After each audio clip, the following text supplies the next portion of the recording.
ಪ್ರಯಾಗ್ರಾಜ್ನಲ್ಲಿ ನಡೆಯುತ್ತಿರುವ 45 ದಿನಗಳ ಮಹಾಕುಂಭಮೇಳದ 3ನೇ ದಿನವಾದ ಇಂದು ತ್ರಿವೇಣಿ ಸಂಗಮದಲ್ಲಿ ಲಕ್ಷಾಂತರ ಭಕ್ತರು ಪವಿತ್ರ ಸ್ನಾನದಲ್ಲಿ ತೊಡಗಿದ್ದರು.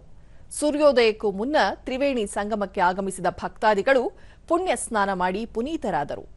ಹಲವು ಸಾಧು ಸಂತರು ಧಾರ್ಮಿಕ ವಿಧಿವಿಧಾನಗಳನ್ನು ನೆರವೇರಿಸಿದರು. 2025ರ ಮಹಾಕುಂಭಮೇಳ ದೇಶದ ಅತಿದೊಡ್ಡ ಆಧ್ಯಾತ್ಮಿಕ ಸಮಾವೇಶವಾಗುವ ಜೊತೆಗೆ ಜಾಗತಿಕ ಸಾಂಸ್ಕೃತಿಕ ಕಾರ್ಯಕ್ರಮವಾಗಿಯೂ ತನ್ನ ಸ್ಥಾನವನ್ನು ಭದ್ರಪಡಿಸಿಕೊಂಡಿದೆ. ಮಹಾಕುಂಭವು ಭಾರತೀಯ ಸನಾತನ ಸಂಸ್ಕೃತಿಯನ್ನು ಪ್ರತಿನಿಧಿಸುತ್ತಿದ್ದು ವಿಶ್ವದಾದ್ಯಂತ ತೀವ್ರ ಕುತೂಹಲವನ್ನು ಹುಟ್ಟುಹಾಕಿದೆ.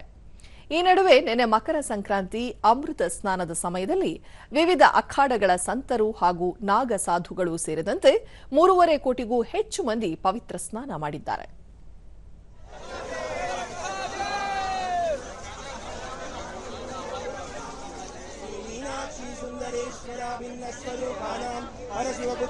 कुमार गुरुमन्यबला समस्त विरदा बल्यलंकृत ज्ञान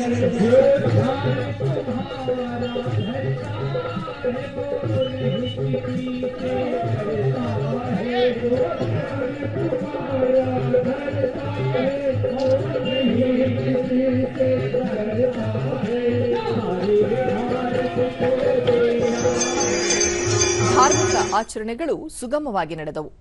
ಪವಿತ್ರ ಸ್ನಾನದ ನಂತರ ಭಕ್ತರು ಘಾಟ್ಗಳಲ್ಲಿ ಧಾರ್ಮಿಕ ವಿಧಿವಿಧಾನಗಳನ್ನು ನೆರವೇರಿಸಿ ಪ್ರಾರ್ಥನೆ ಸಲ್ಲಿಸಿದರು.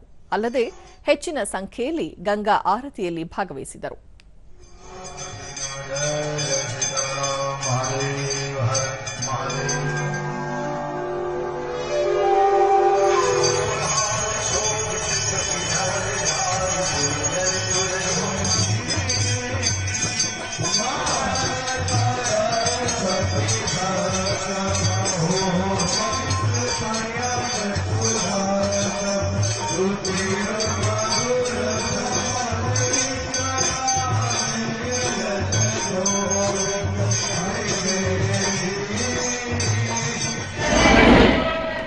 ಇದೇ ವೇಳೆ ಹೆಲಿಕಾಪ್ಟರ್ಗಳ ಮೂಲಕ ಭಕ್ತರು ಮತ್ತು ಯಾತ್ರಿಕರ ಮೇಲೆ ಪುಷ್ಪವೃಷ್ಟಿ ಮಾಡಲಾಯಿತು.